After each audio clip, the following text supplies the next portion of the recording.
Aloha, I'm Joshua Cooper, and welcome to Cooper Union, what's happening with human rights around our world on ThinkTech Live, broadcasting from our downtown studio in Honolulu, Hawaii, and Whananui-a-Kea. Today, we're looking at the Ukraine war, administering medical aid, and serving humanity and healing the soul.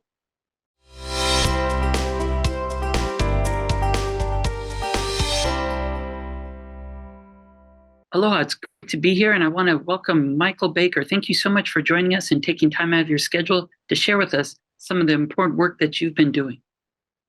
Thank you, Josh, for the invitation to speak. When we look at the world, really, we got a lot of attention around February 24th, because as Devix reported, the devastating war in Ukraine has killed at least 8,000 civilians and left 17.6 million people needing help. But the daily attacks are also having another effect on the beleaguered nation, as the destruction of hospitals and pharmacies creates a healthcare disaster. Our guest today was there assisting and making sure that he's able to teach a skill set to Ukrainian medical professionals about what's possible with wartime trauma medicine. Could you share with us a bit about what compelled you to go there to Ukraine and what you've been doing since this conflict began? Well, thank you, Josh. It's a great question. The fact of the matter is, other than watching this unfold before me, and something that I never expected to see in my lifetime in Europe, I wondered what I could do at this stage of my career, having put my two prior careers behind me and essentially being retired, when an NGO reached out to me, a non-governmental organization called the International Medical Corps, reached out to me and said, you're listed as a national instructor for ATLS, which we call Advanced Trauma Life Support. And would you be willing to go to Ukraine and teach Ukrainian medical professionals? And, I knew that they were a legitimate group and they have done a lot of good work around the world. And I said, of course, I would be delighted to go. And they linked me up with my other teammates, and we were going to be the first group of guys that was going to go and do this, which meant that people were purchasing our equipment and our teaching tools and everything to get it all ready for us, because here in the US, it's all set up for us and instructors just show up.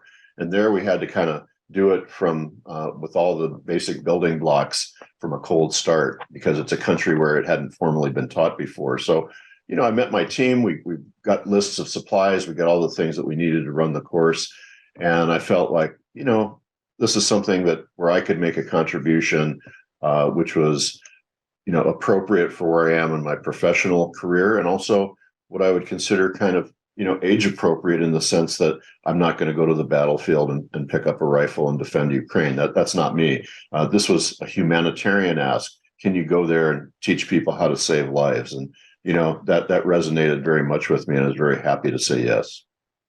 And we're so pleased that you did volunteer, not only for that initial mission, but I believe a second one. Can you share with us some of the experiences you had in that initial mission, where you went, and then also why was it so compelling to then go back again and continue this important work with International Medical Corps?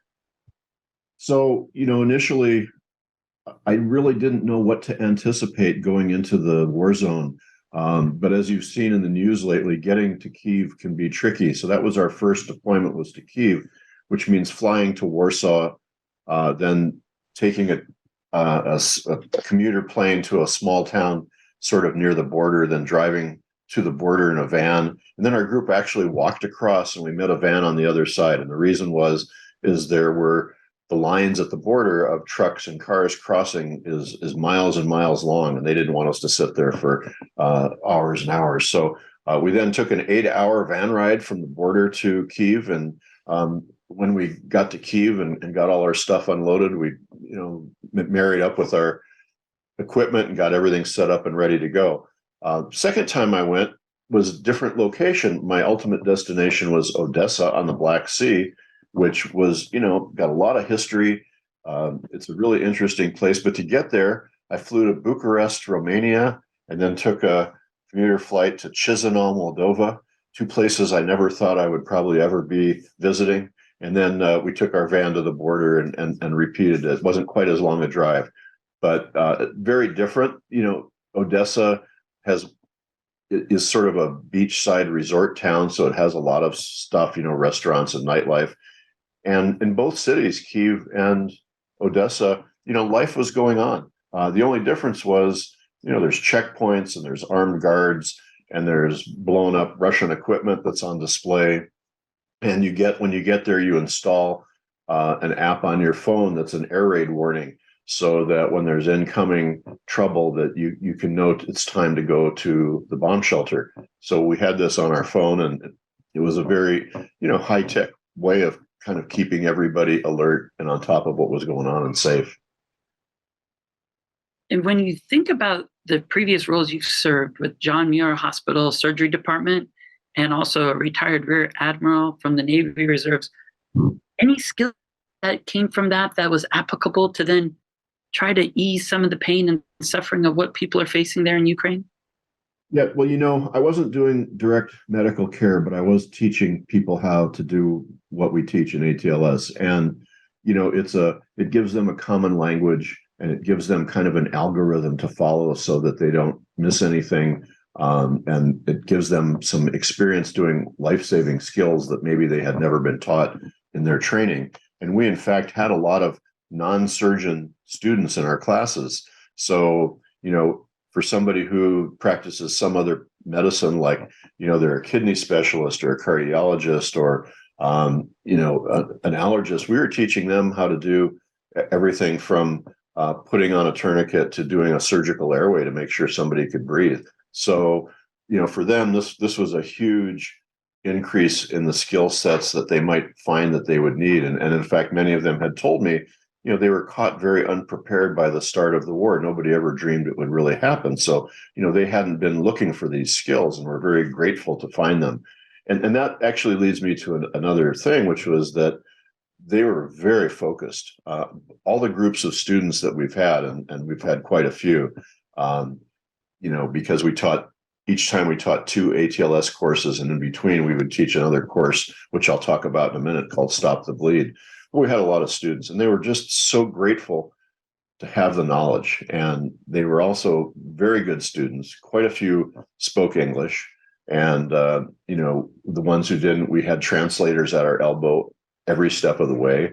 And all the slides and videos and things that we utilized were translated into their language. So we were able to really do what I thought was a pretty good job delivering the information.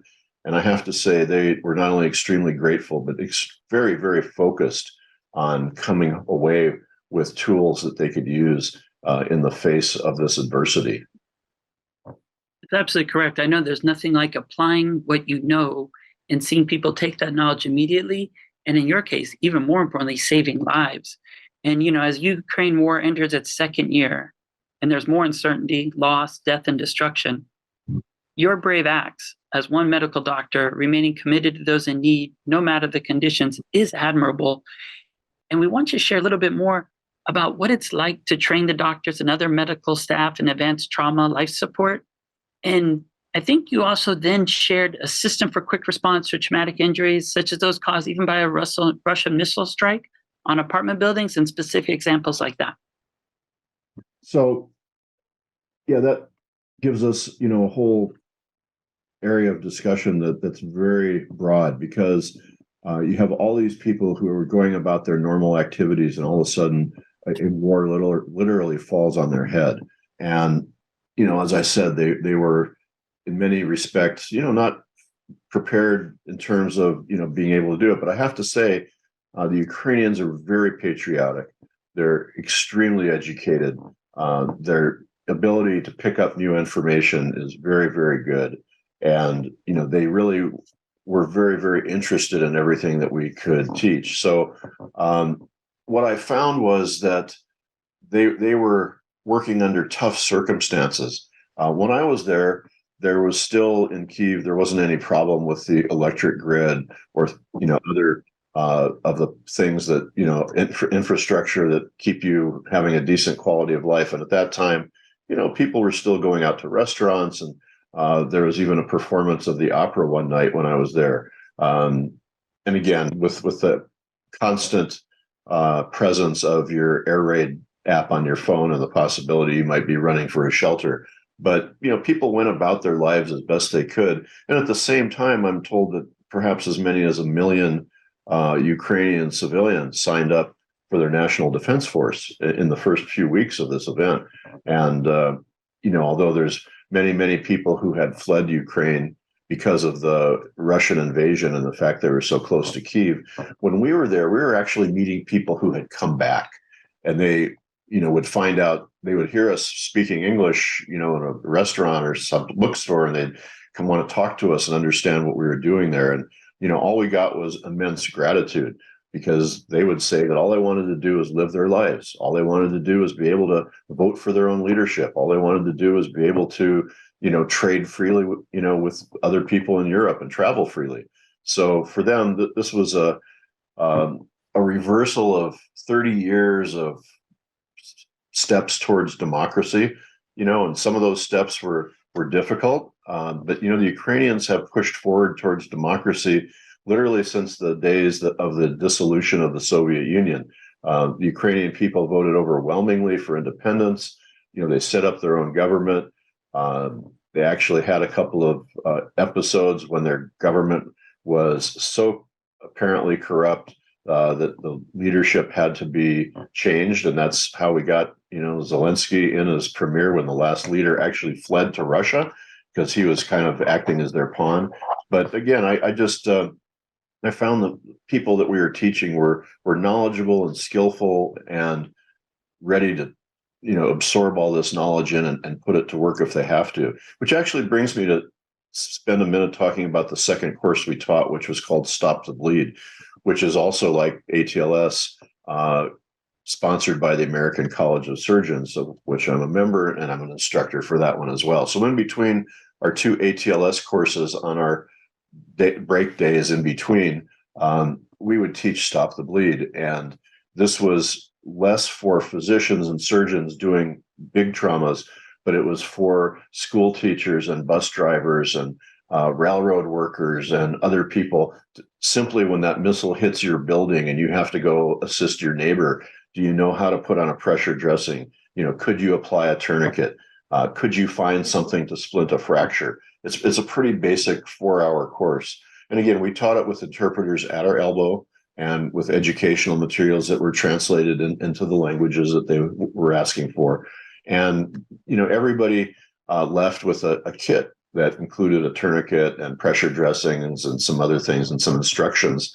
And it was just, again, people were incredibly grateful.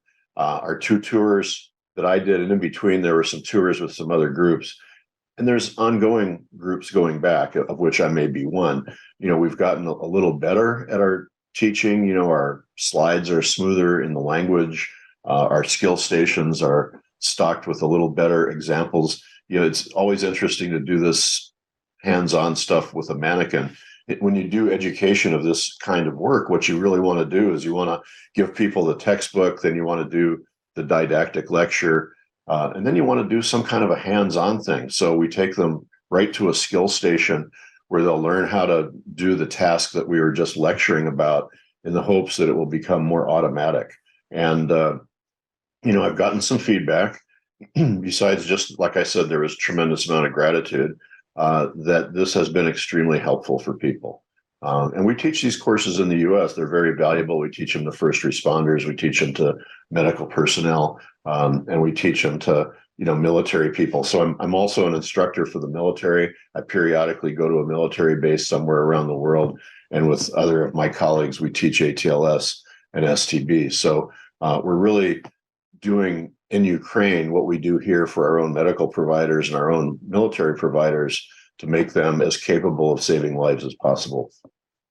Well, your story really does show the full range of even the culture of Ukraine being so rich and resilient, where we know they're playing the opera to soothe the soul. And I've been there in Kyiv as well in the past.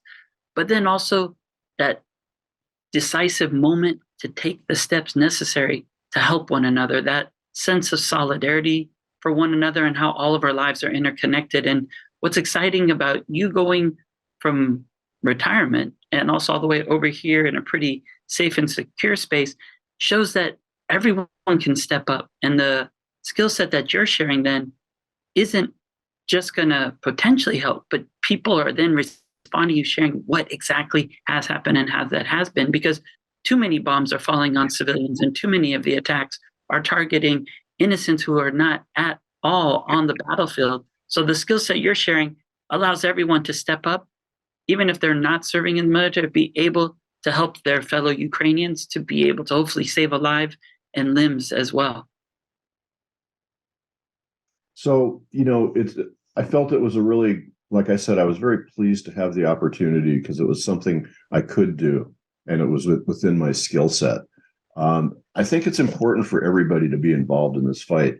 An attack on democracy anywhere, especially an unjustified invasion of a sovereign country like this, simply to topple the government and absorb it back into Russia, is an attack on democracies everywhere. And it just, got my blood pressure pretty high to see it happening.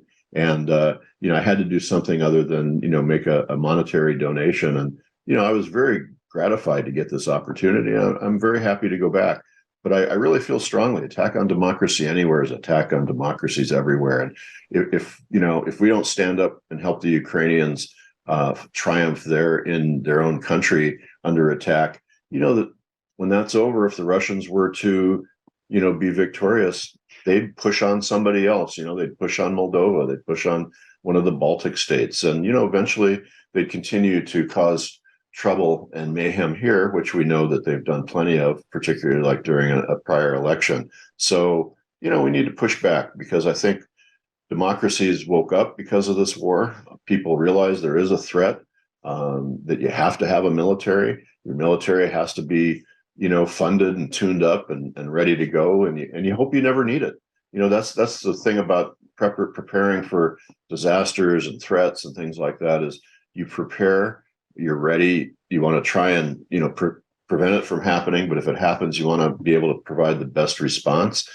And if it doesn't happen, it's not really what I would call money poorly spent, because you've done this training, and the training actually applies to other areas. So, an example would be, I always used, and I taught my students for years, the ATLS algorithms, which basically are A, B, C, D, which A is airway and B is breathing and C is circulation.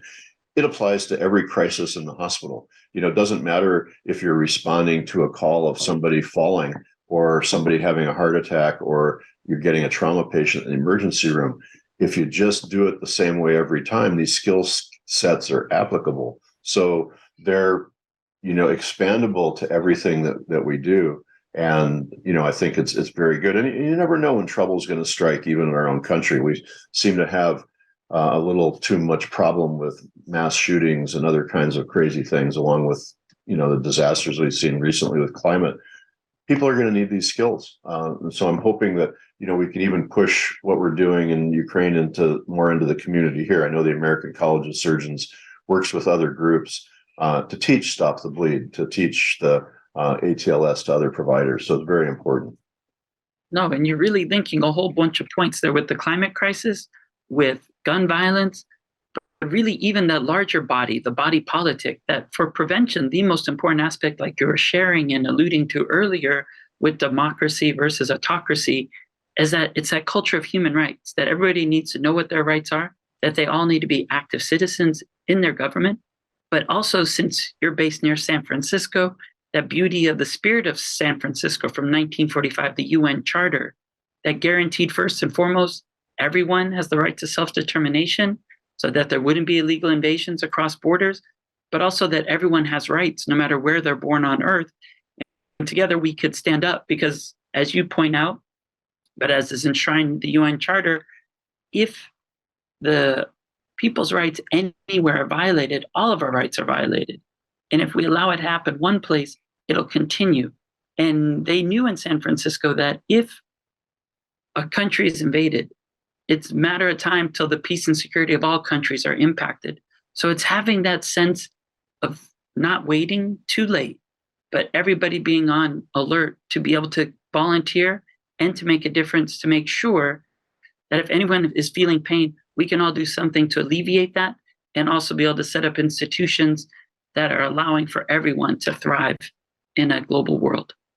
I think that's a really, really good point. And, historically, I think we were a little slow to respond to the Russian invasion in Georgia and the Russian invasion where they took over Crimea. Had we been stronger and more definitive, I think maybe we could have forestalled this current event, perhaps. Because there's a great TED talk given by the chess grandmaster Garry Kasparov, who's also an anti-Putin activist who spent time in jail for his opinions. And he says, if there's any compromise or you give in 1 inch, they will simply rearm and come back at you again in the future. He says it a little more eloquently than that. But I think his point's well taken. And you mentioned the United Nations Charter in San Francisco. So, whenever I'm in that part of the city, I always made sure my kids and I went by the War Memorial Opera House to read the plaque on the wall so they would appreciate the historical significance. And we also go around back where there's a very interesting poem that is carved into the stone out and back, and it's about war and about how the young dead soldiers do not speak, and we must remember them. And nobody wants to send their kids off to war or go themselves. But I think when something as important as democracy is on the line, again, I'm not going to go pick up a flak jacket and a rifle, but there's something I can do. I can teach medical care. There's something everybody can do, whether it's to, help a refugee family that settles in your neighborhood, or to, something else like that. I think it's very important for us to not only be behind the Ukrainians, but anywhere else where democracy seems to be threatened by authoritarian regimes, where they can put you in prison for unknown lengths of time, or in Russia, where you might just fall out of a window if you have a contrarian opinion. That's not the country I want to live, and that's not the country I want to leave for my kids and their kids. I want us to all be able to vote, have opinions, and have, discourse like we're doing today, and, to feel safe.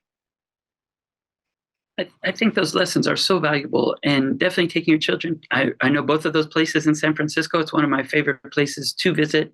And it was so historic because it did say everyone everywhere has these basic rights, but also that we should cultivate a rule of law around the world, and that we have to concentrate on each country, but then also understand the collective, that whole earth democracy, to see what we can do together. So having that sense of volunteerism, what do you think more people should do as we're entering the second year? What's the best way that people can get involved? What are some of the ways that people can? You were alluding to earlier, which I agree, helping out refugees in your community.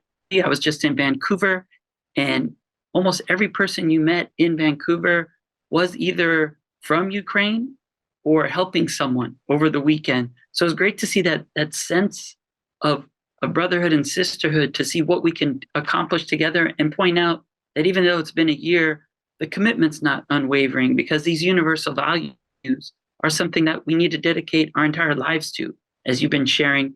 And the way that you're doing it exemplifies one example of volunteerism for those universal values. Right. There's a whole spectrum of things people can do. I have a friend here who has a 501c3 where he collects money and purchases materials for the Ukrainian military and self-defense forces that they specifically request of him. I know of another one that basically does humanitarian aid and medical supplies. I'm personally a big fan of World Central Kitchen and Chef Andres, who I think ought to be getting the Nobel Prize. It doesn't matter if it's a war in Ukraine or an earthquake in Turkey. Those guys are there with some food and ready to go. And, what a great thing. So there's 1,000 different things, whether, it's through your school or through your, your religious affiliation group, or, perhaps even just your Rotary Club or some other service group like that. There are lots of ways to help. And, I'm like I said, I'm very fortunate that I got to go there and actually do some in-person teaching, which gave me a lot of insight about the people and the culture. And I got to, do a lot more in investigation to learn about what was going on there. But I think everybody has to be in this fight. And I think you can't be passive. I think if you just watch it sort of unspool on TV, next thing you know, your ability to vote or have an opinion could be gone. And I hope that never comes. There's a reason this country has lasted the way it's lasted and why it was so strong for so many years. And there's a reason people want to come here. we are an exemplar of what can be in terms of not only being able to express your political opinions, but to be able to get an education, to be able to advance in society, to be able to travel freely. What an amazing thing. When you look at the countries that vote, to support Russia in the United Nations, it's Iran and North Korea. These are not places where any of us are, not only aren't we going to be tourists, but I bet if those people could get out of there and come here, they would want to come here. There's a reason people come here. And, it has a lot to do with everything from the political stuff to the education opportunities to the economic things. And just the fact that, you can go the direction that you want to go and be the, people you want to be, and you can have a better life for your kids, which is probably the most important thing. I think that really comes true. And I agree with you about Chef Andres. I love how he says we don't need to build more walls, but we just need to have longer tables. And that communication and what you are expressing really talks about what all parents want, what all humanity wants. It's common aspirations that are enshrined in the Universal Declaration of Human Rights. Those basic 30 articles are exactly what you're saying, that life, you can have your basic needs met, but more importantly, that your children can be better off than you are. And when you look at those countries you're sharing, the ones that are not exactly where you'd want to be, I think that also indicates the direction of what we need to stand for in the world, because there's no guarantee the global order will be what did exist prior to and after the fall of the Berlin Wall.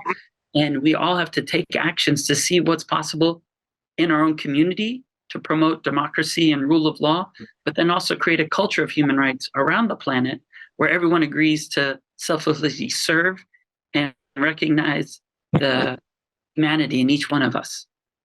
No, that's a great point. And, one of my friends who does a fair number of lectures, also a retired naval officer, 4-star admiral, was head of NATO's forces years ago when he was in uniform. He talks about not building walls, but rather building bridges. And I think that's really crucial. I think going forward, that's something we really have to do. We've relied a little bit heavily on military power and diplomacy, but we also have economic power. And the fourth one that I'm very fond of is we have a cultural power that I think is extremely important. There are a lot of values, whether it's music or movies or sports or whatever, that are extremely good exports of the United States around the world, because with the flow of our cultural ideas, our democratic ideas and those kinds of concepts go with them. And I think it's really important that we make that effort, not only to support the government under siege in Ukraine, but to be working on our ties to other countries and to make sure they get assistance for development, make sure they get a bigger taste of American culture. Educational exchanges are another good way to do this. The more people who come and get a chance to go to school in this country, hopefully most of them will go back and not only be able to do more for their own country, but go home with an appreciation of what they were able to enjoy here. Very true. It really brings up the UN Sustainable Development Goals and that 2030 agenda to then show those basic building blocks for building a better future. And I want to thank you as well for your example of selfless engagement to ensure innocent people survive the current daily carnage, and to point out how everyday heroes can offer humanitarian assistance to Ukraine, attempting to remain alive for a future in Ukraine. Thank you so much, and we look forward to hearing about future work that you're involved with, and hopefully we can see the end of this conflict very soon. I hope so. Thank you very much for the invitation.